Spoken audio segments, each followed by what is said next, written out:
वन्दे मातरम् वन्दे मातरम् सुजलां सुफलाम्।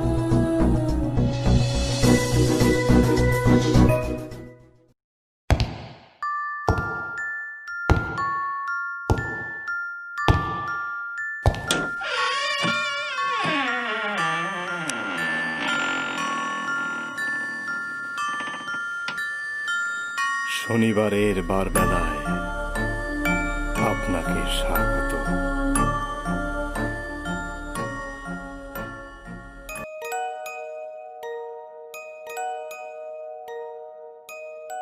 নমস্কার। শনিবারের বারবেলার পক্ষ থেকে আমাদের শ্রোতাবৃন্দকে স্বাধীনতা দিবসের হার্দিক শুভেচ্ছা। আজকে শনিবারের বারবেলায় থাকছে স্বাধীনতা দিবসের বিশেষ গল্প কাঠের পুতুল, লেখায় আকাশদীপ গড়গড়ি। জন্ম 1994 সালের 21শে সেপ্টেম্বর পশ্চিমবঙ্গের উত্তর 24 পরগনার নৈহাটিতে। ইংরেজি সাহিত্যে MA এবং কর্পোরেট জবের পাশাপাশি শর্ট ফিল্ম প্রোডাকশনের সাথেও যুক্ত। লেখালেখির সূত্রপাত স্কুল ম্যাগাজিনে, এরপর ফেসবুক ও বিভিন্ন পত্রপত্রিকায় ওনার কবিতা ও গল্প প্রকাশিত হয়েছে। ওনার প্রথম প্রকাশিত উপন্যাসের নাম মিসিং লিংক। বিধিসম্মত সতর্কীকরণ: ধূমপান, মদ্যপান স্বাস্থ্যের পক্ষে ক্ষতিকর, এতে ক্যান্সার হয়। আমরা কোনোভাবেই ধূমপানকে সমর্থন করি না। শুরু হচ্ছে শনিবারের বারবেলায় স্বাধীনতার বিশেষ গল্প আকাশদীপ গড়গড়ির লেখায় কাঠের পুতুল।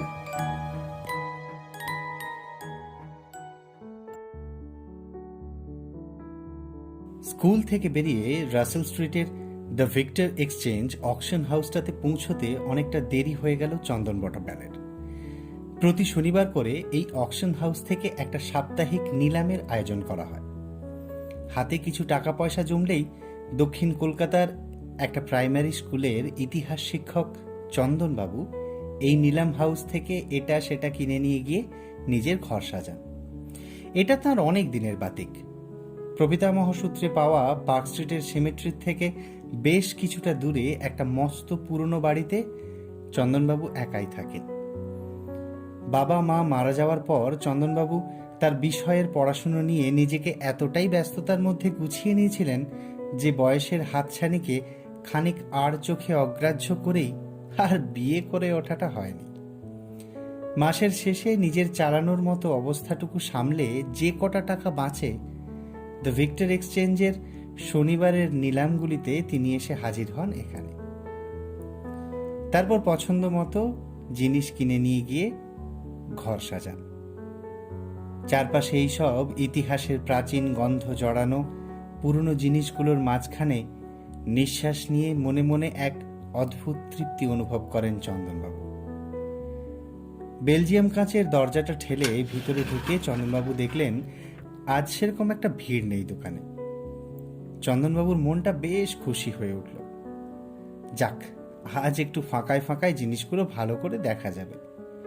ঘুরে ঘুরে তিনি ব্রাউনি ক্যামেরা, পুরনো টাইপরাইটার, গ্রামোফোন, পুরনো চেসবোর্ড আর কিছু অ্যান্টিক ফার্নিচার দেখতে দেখতে হঠাৎ একটা কাঠের ছোট্ট বিঘত লম্বা পুতুল দেখে থমকে দাঁড়ালেন। পুতুলটার মাথাটা একটা ছোট্ট বাচ্চার মুখের মতো। দুটো কালো কালো পাথরের চোখ যেন এক দৃষ্টে তাকিয়ে আছে চন্দনবাবুর দিকে। পুতুলটার সামনে একটা ছোট্ট গোল লাল সুইচ আছে, সেটা ঘিরে গোল করে পশ্চিমী কায়দায় সুন্দর কাঠের কারুকার্য করা। দেখেই বেশ পছন্দ হয়ে গেল চন্দনবাবুর। হাতছানি দিয়ে দোকানের কর্মচারী সতীশকে পুতুলটা সম্পর্কে জিজ্ঞেস করতেই সে হেসে বলল, চন্দনদা, এই পুতুলটা আজই এখানে এসেছে। 1870 সালের দিকে লন্ডনে শুনেছি এই জাতীয় পুতুলের অনেক চল ছিল। ওই যে ওই হ্যাঁ হ্যাঁ হ্যাঁ ওইটা ওই যে গোল সুইচটা দেখছেন, ওটা টিপলেই ওই কাঠের পুতুলের পেট থেকে রেকর্ডারের বাচ্চাদের রাইম বেজে ওঠে। নতুন ব্যাটারি কিনে লাগালে আপনি শুনতে পাবেন সেই রাইম। এখন এই পুতুল আপনি আর বাজারে পাবেন না। বেশ কিছুদিন ধরেই তো এক সুপরিচিত ব্যবসায়ী পরিবার পার্ক স্ট্রিটের কবরস্থানে একটা আর্ট সেন্টার বানাবে বলে ওই পেছনের দিকটা আছে না, ওই দিকটা ভাঙা শুরু করেছিল। খবর পেয়ে কলকাতা হাইকোর্ট আদেশ জারি করে সেই ধ্বংসের কাজ বন্ধ করে দেয়। ডিরোজিও চার্লস স্টুয়ার্টেরও কবরগুলো বেশ ড্যামেজ হয়েছে। তো সেখানেই খোঁড়াখুড়ি করার পর এক সাহেবের কফিন থেকে ওই পুতুলটা পাওয়া গেছে। সেটা হাত বদল হয়ে এবার আমাদের কাছে এসেছে এই আজই সকালে। তারপর থেকে এখানেই আছে আর কি। চন্দনবাবু সতীশের কথা শুনতে শুনতেই বুঝতে পারলেন ওই ছোট্ট পুতুলটার প্রতি তিনি কি এক অমোঘ আকর্ষণ অনুভব করছেন। তাছাড়া সতীশ তাকে অনেকদিন ধরেই চেনে। আগের মাসেই তিনি এখান থেকে একটা প্রাচীন আমলের গ্র্যান্ডফাদার ক্লক কিনে নিয়ে গেছেন। আরও টুকিটাকি অনেক পুরনো জিনিস সতীশ তাকে বেশ কম দামেই কিনতে সাহায্য করেছে। সতীশের কথা শুনে চন্দনবাবু আর আপত্তি করলেন না। দাম মিটিয়ে পুতুলটা নিয়ে তিনি যখন দোকানটার থেকে বেরিয়ে আসছেন, হঠাৎ তার চোখে পড়ল দোকানের ঠিক উল্টো দিকেই একটা লাঠির উপর ভর দিয়ে একজন বয়স্ক সাহেব দাঁড়িয়ে আছেন। মাথায় কালো হ্যাট, গায়ে একটা ছাই ছাই রঙের ওভারকোট, মোটা একটা পুরুষ্টু গোঁফ নেমে এসে গালের সাদা দাড়ির জঙ্গলে মিশে গেছে। ঘাড় ঘুরিয়ে সে যেন একদৃষ্টে চন্দনবাবুর মুখের দিকেই তাকিয়ে আছে। চন্দনবাবু এর আগেও কলকাতার রাস্তায় বিস্তর সাহেব দেখেছেন। স্বাধীনতার প্রায় 30 বছর কেটে যাওয়ার পরও এই কলকাতার বুকে এখনো অনেক সাহেবরা ঘুরে বেড়ায়। কেউ ব্যবসায়িক কারণে, আবার কেউ নিতান্ত কলকাতার ইতিহাসের টানে। কিন্তু এই সাহেবের চোখের দৃষ্টিটা যেন কেমন অদ্ভুত।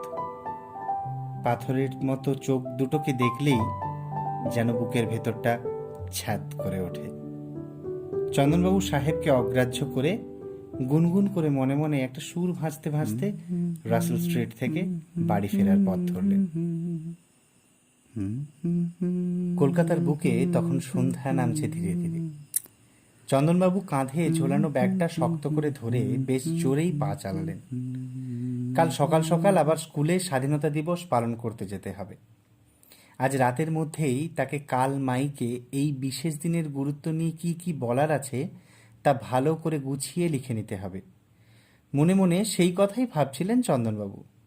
কিছুক্ষণ হাঁটার পর ময়দানটা পেরিয়ে যেতেই এবার তার মনে হলো কেউ যেন তাকে ফলো করে আসছে। মাঝে মাঝেই পেছন থেকে একটা বুটের খটখট আওয়াজ তার কানে আসছিল।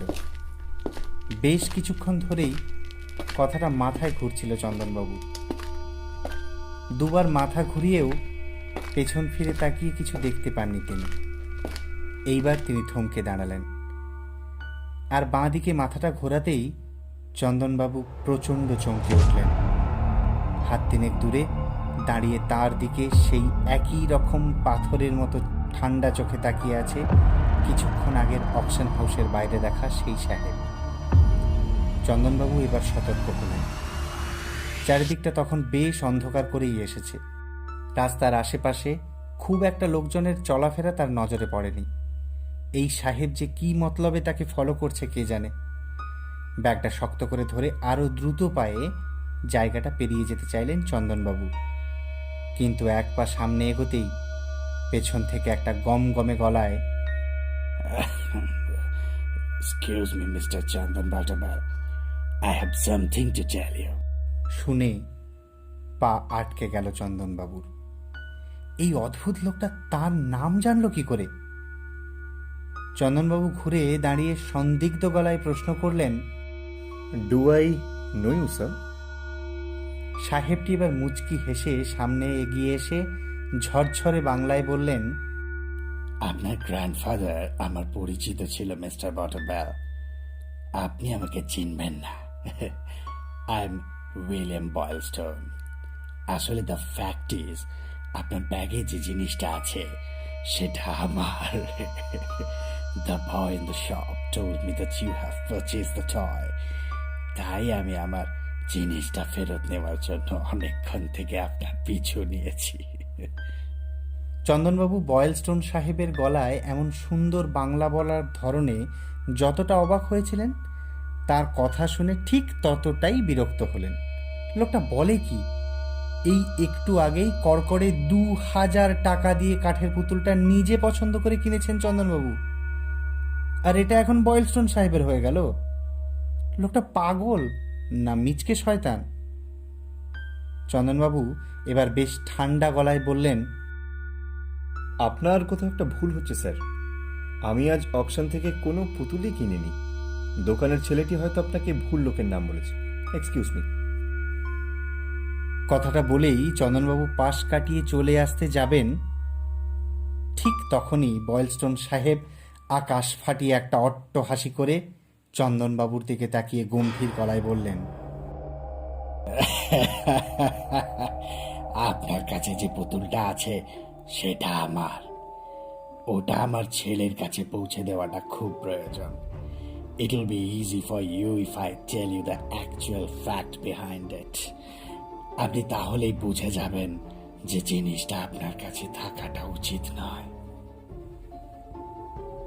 এবার চন্দনবাবু মনে মনে প্রমাদ গুনলেন। এই সাহেব তার মানে অনেকক্ষণ থেকেই তার উপর নজর রেখেছিল। চারিদিকের রাস্তাঘাট প্রায় জনশূন্য বলা চলে। চার্চটা না পেরোলে লোকজনের দেখা মিলবে না। চন্দনবাবু ভেবে দেখলেন এখান থেকে বাড়ি পর্যন্ত এখনো অনেকটা রাস্তা তাকে একা হাঁটতে হবে। তার চেয়ে বরং লোকটাকে কথায় ব্যস্ত রেখে রাস্তাটা পার করে নিলেই তিনি লোকালয়ের মধ্যে এসে পড়বেন। তখন আর লোকটা তার থেকে চুরি ছিনতাই করে বেঁচে পালাতে পারবে না। চন্দনবাবু আর চোখে একবার সাহেবের দিকে তাকালেন। সাহেব তখন কোটের পকেট থেকে একটা পুরনো ব্রায়ার পাইপ বের করে ঠোঁটে গুঁজে সেটা ধরাচ্ছিলেন। প্রাচীন তামাকের কড়া গন্ধ চন্দনবাবুর নাকে এসে লাগলো। তিনি ব্যাগটা শক্ত করে ধরে এগোতে এগোতে বললেন, আমি পুরোটা শোনার পরেই ডিসাইড করব, কিন্তু তার আগে নয়। বয়েলস্টোন সাহেবের গলার থেকে একটা ঘড়ঘড়ে আওয়াজ পাওয়া গেল। তিনি বলতে লাগলেন,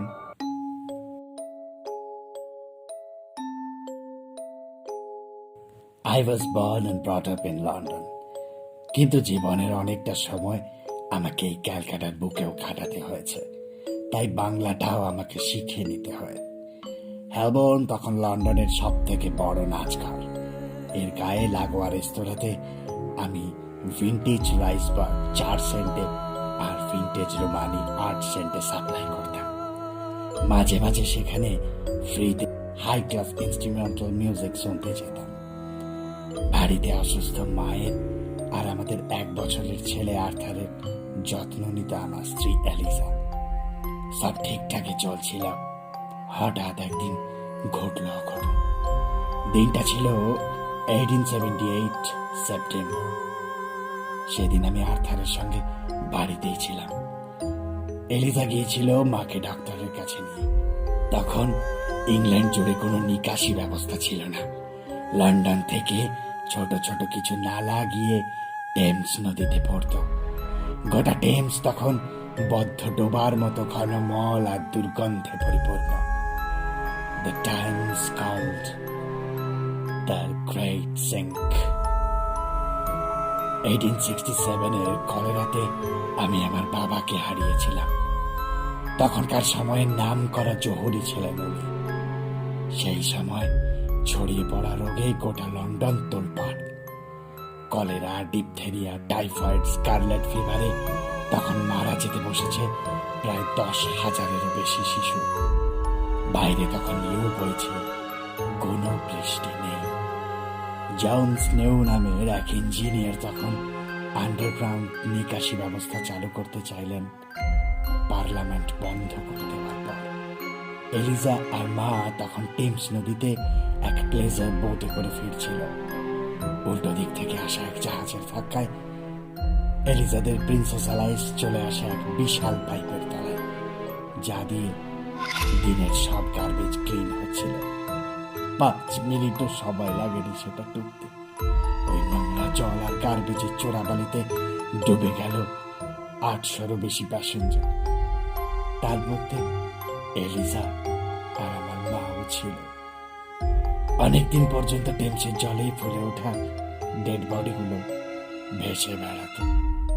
এই নারকীয় পরিবেশ থেকে আর্থারকে নিয়ে লন্ডনে পালিয়ে যাব ঠিক করলাম। ওখানে আমাদের জন্য এখন আর কিছুই বেঁচে নেই। সেদিন রাতেই বাড়ি ছাড়ার প্ল্যান করলাম। লন্ডন থেকে ক্যালকাটা আসছিল একটা জাহাজ। আমি ব্যাগে জিনিসপত্র গোছাতে গিয়ে বাবার আলমারির থেকে একটা ছোট কাঠের বাক্সে ছোট 4টে হিরে দেখতে পেলাম। মদ বেচে যা টাকা পয়সা এসেছিল এই কদিনে তাও প্রায় ফুরিয়ে এসেছে। বুঝলাম আমার বাবা দুর্দিনের কথা আগে থেকে চিন্তা করেই এই হিরেগুলো রেখে গেছেন। একটা হিরে আমার চেনা জুয়েলারি দোকানে গিয়ে বেশ কিছু পাউন্ডে বেচলাম। বাকি 3টে হিরে পকেটের মধ্যে কাপড়ে মুড়িয়ে নিয়ে আর্থারকে কোলে করে আমি জাহাজের উদ্দেশ্যে বেরিয়ে পড়লাম।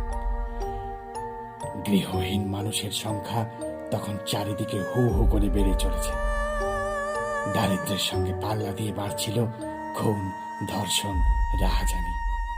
লন্ডনের গ্রেট ফগের কথা নিশ্চয়ই শুনেছেন। সমস্ত লন্ডন ছেয়ে থাকত সেই কারখানা থেকে নির্গত গন্ধকের কুয়াশায়। সে কুয়াশা রং বদলায়, কখনো তা বাদামি, কখনো কালচে হলুদ বা সবজেটে। এই মেঘের মতো চাপ চাপ জমা কুয়াশার ভেতর থেকে অশরীরী প্রেতাত্মার মতো এগিয়ে যেতে লাগলো। একটা ঘোড়ায় টানা হ্যান্ডসাম ক্যাব আমার পাশ থেকে চলে যেতেই ঘন কুয়াশার মধ্যে ছাপিয়ে পড়লো একটা লোক। আর তাকে সামলে ওঠার আগেই আমি টের পেলাম সে বেটা আমার পকেটের কাপড়ে মোড়া হিরেগুলো নিয়ে পালিয়েছে। আমি তখন অসম্ভব ভেঙে পড়েছিলাম। পকেটে যে কটা টাকা ছিল তা দিয়ে আর্থারকে সঙ্গে নিয়ে ক্যালকাটায় এসে পড়লাম। তখন গোটা ক্যালকাটা স্বাধীনতার দাবিতে দফায় দফায় রাজনৈতিক ক্ষেত্রে নিজেদের আধিপত্য এস্টাবলিশ করার জন্য গুপ্ত সমিতি গড়ে মিটিং মিছিল ডাঙ্গাতে মত্ত। বিশাল হিন্দু মুসলিম রাইটে প্রতিদিনই প্রায় 2-3 হাজার করে মানুষ মরতে লাগলো। বিনা কারণে ব্রিটিশদের উপর গুপ্তচর আরোপ লাগিয়ে তাদের বোমা বন্দুকের আঘাতে নির্বিচারে খুন করা চলতে লাগলো। Government was perplexed with the whole situation. British আর ইন্ডিয়ান কালচার মিশে শহরে এক নতুন বাবু শ্রেণীর পাওয়ার বেড়ে ওঠে, whose members were often bureaucrats, professionals and Anglophiles. আমার এডুকেশন কোয়ালিফিকেশন বেশি দূর ছিল না, তাই আর্থারকে সঙ্গে নিয়ে এমনই এক বিউরোক্রেট মিস্টার নিশিকান্ত মুখার্জির একটা ছোট্ট অফিসে টাইপিং এর জব পাই। সাথে একটা ছোট ঘর ভাড়া করে থাকতে লাগলাম। আর্থারকেও অল্প বিস্তর লেখাপড়াও শিখিয়েছিলাম। একদিন হলো কি, মিস্টার মুখার্জির অফিসে একটা ফাইল আনতে গিয়ে চোখে পড়ল একটা লোক কিছুক্ষণ আগেই তাকে কিছু একটা বাক্সে করে ডেলিভারি দিয়ে গেছে। আর সেটা খুলেই ওনার চোখগুলো গোল গোল হয়ে আছে। আমি কিছুটা এগিয়ে যেতেই লাইটের আলোয় ঝকঝক করতে থাকা 3টে ছোট্ট উজ্জ্বল জিনিসকে চকচক করতে দেখেই থমকে দাঁড়ালাম। এই তো আমার সেই চুরি যাওয়া হিরেগুলো। মিস্টার মুখার্জিকে যেন কার সাথে টেলিফোনে লো ভয়েসে কথাও বলতে শুনলাম হিরেগুলো বিক্রির ব্যাপারে। আমার মাথায় আগুন জ্বলে গেল। অফিস প্রায় ফাঁকাই থাকে এই সময়। বাকি এমপ্লয়িরা ততক্ষণে অফিস থেকে বেরিয়ে গেছে। আমি ধীরে ধীরে দরজা খুলে ভেতরে এলাম। মিস্টার মুখার্জি তখন পেছন ঘুরে টেলিফোনে কথা বলতে ব্যস্ত। আমি জানতাম ওনার 0.38 ক্যালিবারের ওয়েবলে মার্ক 3টা টেবিলের ড্রয়ারেই থাকে। আমার তখন মাথায় খুন চেপেছে। প্রায় নিঃশব্দে রিভলভারটা বার করে সেটা মিস্টার মুখার্জির দিকে তাক করে ট্রিগার টেনে দিলাম। কেউ কিছু বুঝে ওঠার আগেই আমার হিরেগুলো নিয়ে সেখান থেকে চম্পট দিলাম। সেই রাতে মনে হয় ক্যালকাটার কিছু গুপ্ত সমিতির লোক কাছে পিঠেই ছিল। তারা গোটা ব্যাপারটা বুঝতে পেরে আমাকে দাওয়া করে ফেলে আর শেষে ধরেও ফেলে। উপযুক্ত ডকুমেন্টসের অভাবে আমাকে ব্রিটিশ স্পাই বলে থানায় ধরে আনা হয়। আমার আর সে রাতে আর্থারের কাছে ফেরত যাওয়া হয়নি। মিস্টার মুখার্জিকে মার্ডার করার অপরাধে বিচারে আমার ইমপ্রিজনমেন্টের সাজা শোনানো হয়। চন্দনবাবু বয়েলস্টোন সাহেবের কথা শুনতে শুনতে যেন সেই পুরনো কলকাতার উত্তাল পরিবেশের মধ্যে হারিয়ে গিয়েছিলেন। উনি থামতেই হাঁটতে হাঁটতে নিচু গলায় চন্দনবাবু বললেন, কিন্তু পুতুলের সঙ্গে আপনার সম্পর্কটা কি, সেটাই তো বুঝে উঠতে পারলাম না। বয়েলস্টোন সাহেব পাইপে ধোঁয়া ছেড়ে বললেন, জেলে থাকার সময় আমার আলাপ হয় নিতিন বটব্যালের সাথে। এক স্বদেশি বোমা মামলায় সে তখন বেশ কয়েক বছরের জন্য জেল খাটছিল। আমার কাছে সব কথা শুনে নিতিন খুব সিম্প্যাথেটিক হয়ে পড়ে। তারপর আস্তে আস্তে আমাদের মধ্যে একটা ফ্রেন্ডশিপ গড়ে ওঠে। নিতিনকে আমি হিরেগুলোর কথাও বলেছিলাম। সেগুলো তখনও আমার কাছেই ছিল। কয়েক মাসের মাথায় নিতিনের জামিন হয়ে যায়।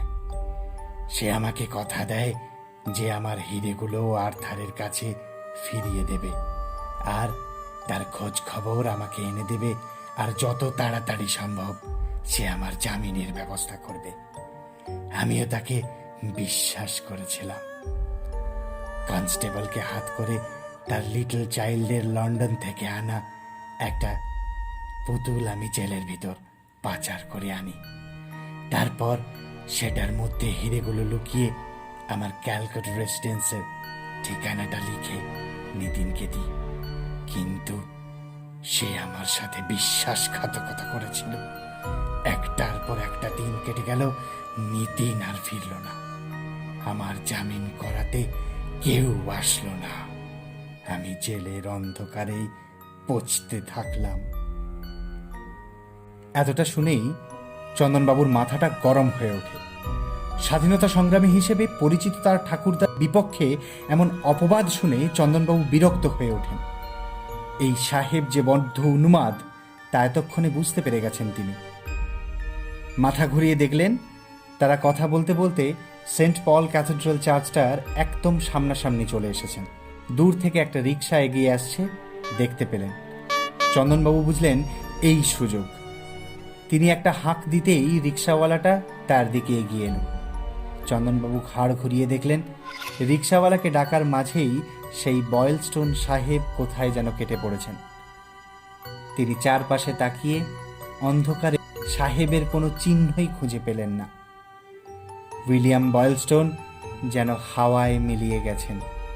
বাড়ি ফিরে বাথরুমে ঢুকে চোখে মুখে জল দিতে গিয়ে চন্দনবাবু টের পেলেন তার শরীরটা আজ অসম্ভব ক্লান্ত লাগছে। বোধহয় এতটা রাস্তা হেঁটে আসার ফল। কোনো মতে রিকশায় করে শেষে বাড়ি পৌঁছতে পেরেছেন তিনি, নয়তো ওই বয়েলস্টোন সাহেব তো পিছুই ছাড়ছিল না। পায়ে যেন আর বল পাচ্ছেন না তিনি। কাগজ কলম নিয়ে ইন্ডিপেন্ডেন্স ডে এর স্পিচটা লিখতে বসতেও আর ইচ্ছে করল না চন্দনবাবুর। কিছু খেতেও যেন মন করছে না তার। পোশাকটা পাল্টে কাঠের পুতুলটা ড্রয়িং রুমের টেবিলটার উপর রেখে এসে আলো নিভিয়ে শুয়ে পড়লেন। এই অদ্ভুত বয়েলস্টোন সাহেবের কথাগুলো মাথার মধ্যে যেন ঘুরপাক খাচ্ছিল চন্দনবাবুর। তার ঠাকুরদা যে স্বদেশী করার সময় একবার জেল খেটেছিলেন, তার জন্য এতদিন মনে মনে বেশ গর্বই বোধ করতেন চন্দনবাবু। জেল থেকে ফিরে আসার কিছুদিন পরেই তার ঠাকুরদাকে ঘরে ঢুকে গুলি করে মেরে গিয়েছিল কোনো শত্রুপক্ষের এক লোক। সত্যিই কি তার ঠাকুরদা এমন বিশ্বাসঘাতকতার কাজ করেছিলেন? সাহেবের কথা যদি সত্যি হয়, তাহলে সেই হিরেগুলো এখন কোথায় আছে?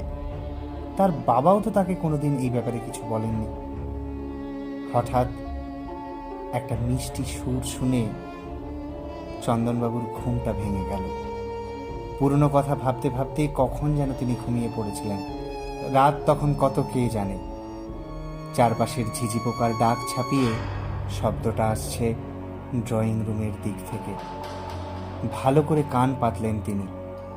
একটা বাচ্চা মেয়ে যেন মিষ্টি যান্ত্রিক স্বরে একটানা একটা কবিতা আউড়ে চলেছে। বিছানা ছেড়ে উঠে বসলেন চন্দনবাবু।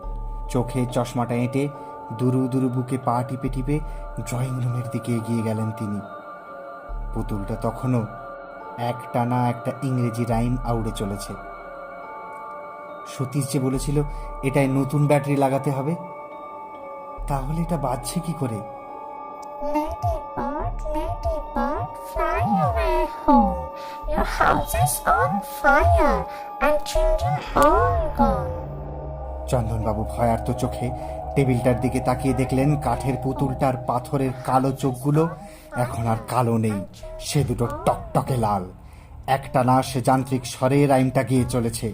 সমস্ত ঘরটা যেন একটা চাপ চাপ কুয়াশার মেঘে ভরে গেছে। সে কুয়াশার রং গাঢ় হলুদ। চারিদিকে ঠিক ঠিক করছে সালফারের গন্ধ। ঘরের মধ্যে এসে মাথা উঁচিয়ে দাঁড়িয়েছে একটা টিমটিমে গ্যাসপাতি। চন্দনবাবুর মনে হলো তার দম বন্ধ হয়ে আসছে, তাকে এক্ষুনি এখান থেকে ছুটে পালাতে হবে।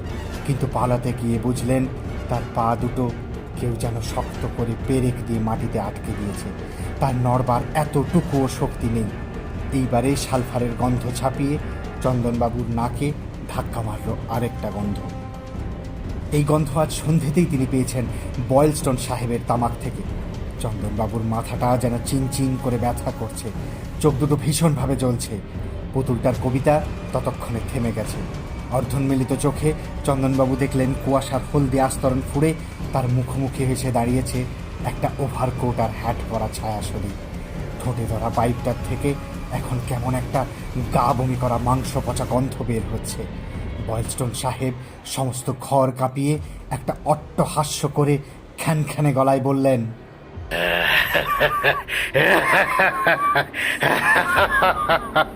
নিতিনটা হিরেগুলো পিটারসন নামে এক সাহেবের কাছে বেচে দেয়। শেষের দিকে আমি জেলের ভেতর খাওয়া দাওয়া বন্ধ করে দিয়েছিলাম।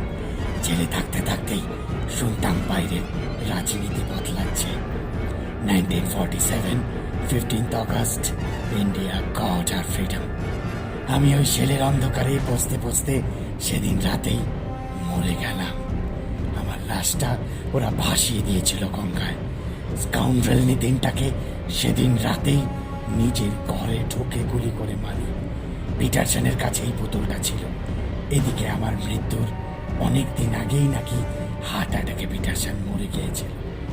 আর সেই পুতুলটাও নাকি তার ডেড বডির সাথে কফিন বন্ধ করে কবরস্থ করা হয়ে গেছে।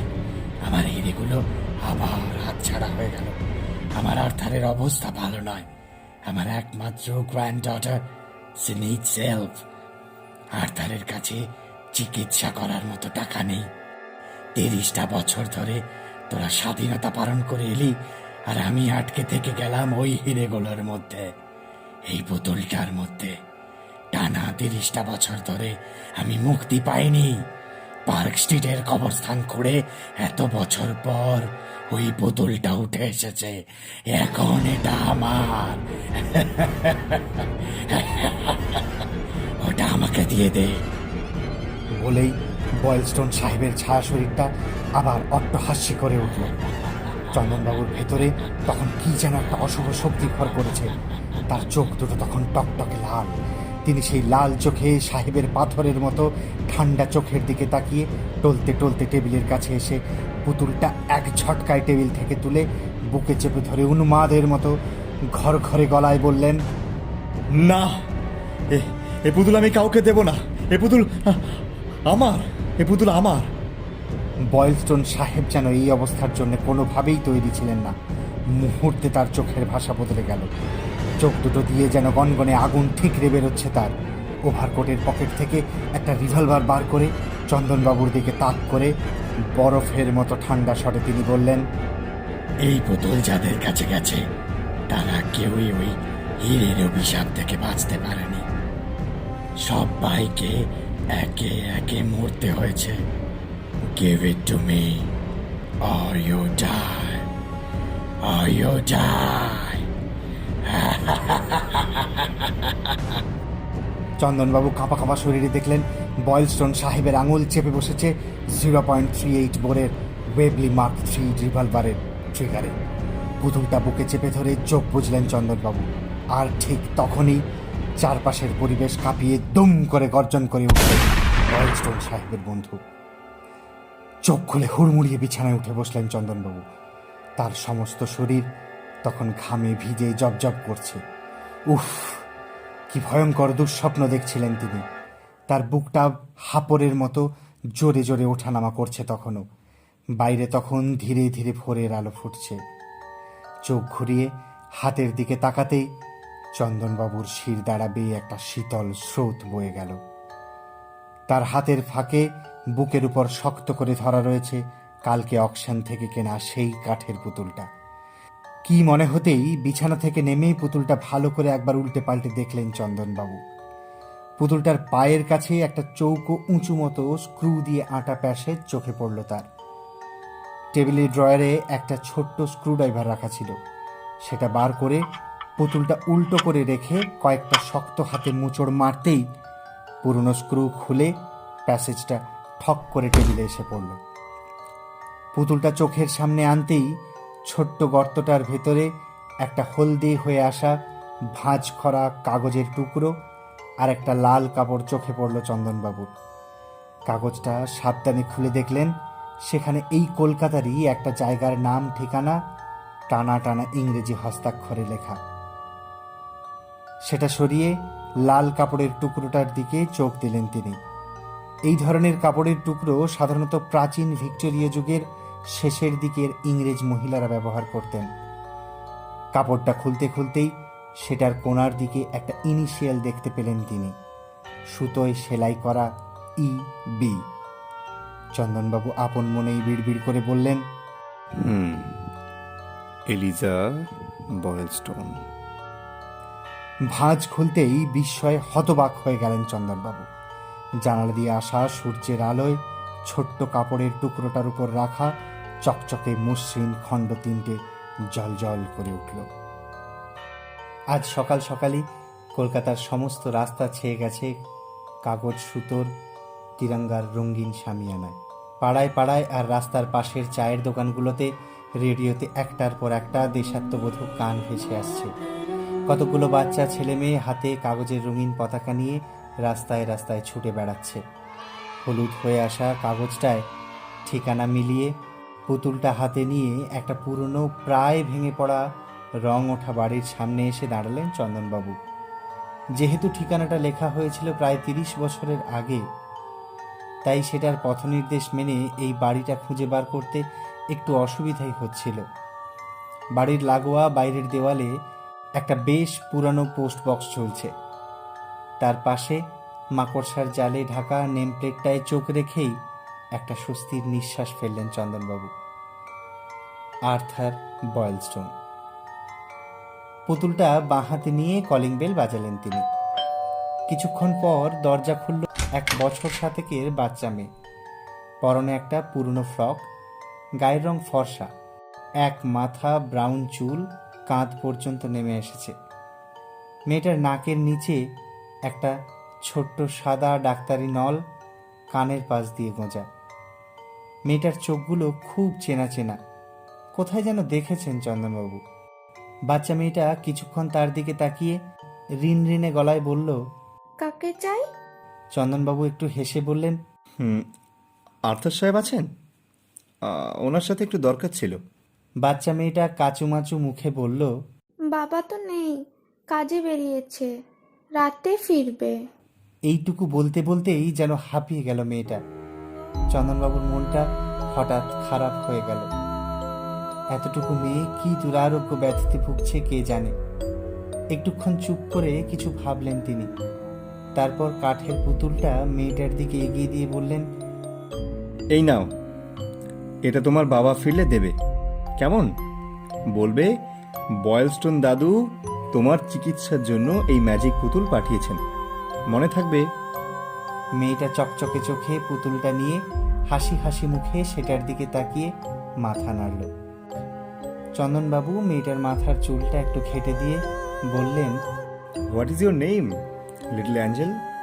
কাঠের পুতুলটার দিকে এক দৃষ্টি তাকিয়ে মেয়েটা জবাব দিল, মার্থা, মার্থা বয়েলস্টোন। চন্দনবাবু মার্থাকে হ্যাপি ইন্ডিপেন্ডেন্স ডে উইশ করে চুপচাপ পেছনে ফিরলেন। কালকের থেকে জমে থাকা সেই মনের অস্বস্তির ভাবটা যেন এখন অনেকটা কেটে গেছে। মনটা বেশ ফুরফুরে লাগছে চন্দনবাবুর। এখন সোজা এখান থেকে স্কুলে যাবেন, তারপর সেখানে পতাকা উত্তোলন হবে, তারপরে স্বাধীনতা দিবসের অনুষ্ঠান। পিছন ফিরে কয়েক পা এগিয়ে এসে হঠাৎ একটা গলা শুনে থমকে দাঁড়ালেন চন্দনবাবু। মার্থা এখনো দরজা আগলে পুতুলটা শক্ত করে দুহাতে ধরে সেটার দিকে তাকিয়ে উচ্চস্বরে একটা রাইম রিসাইট করছে। চমকে ঘুরে তাকিয়ে অবাক চোখে চন্দনবাবু দেখলেন ঠোঁট নড়ছে মার্থার, কিন্তু রিনরিনে গলাটা বদলে গিয়ে এখন সেটা গমগমে বয়েলস্টোন সাহেবের আওয়াজে পরিণত হয়েছে। বাচ্চা মেয়েটার চোখেও সেই একই রকম ঠান্ডা পাথরের মতো দৃষ্টি।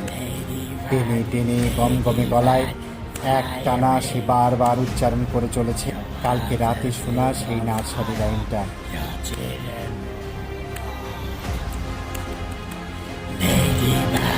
Ladybird, fly away.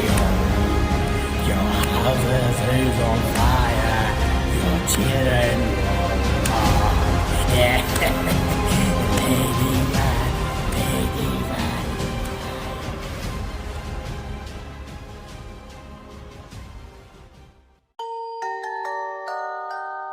শুনছিলেন স্বাধীনতা দিবসের বিশেষ গল্প আকাশদীপ গড়গড়ির লেখায় কাঠের পুতুল। গল্প পাঠে ও সাহেবের ভূমিকায় হিমাদ্রি শেখর চক্রবর্তী, মার্থার ভূমিকায় পিয়াসা রায়, চন্দনবাবুর ভূমিকায় এবং গল্পের সূত্রধার আমি নীলাদ্রি। লেখককে অসংখ্য ধন্যবাদ আমাদের সাথে থাকবার জন্য। সবাই ভালো থাকুন, সুস্থ থাকুন আর মেতে থাকুন গল্প শোনার আনন্দে শনিবারের বারবেলার সঙ্গে।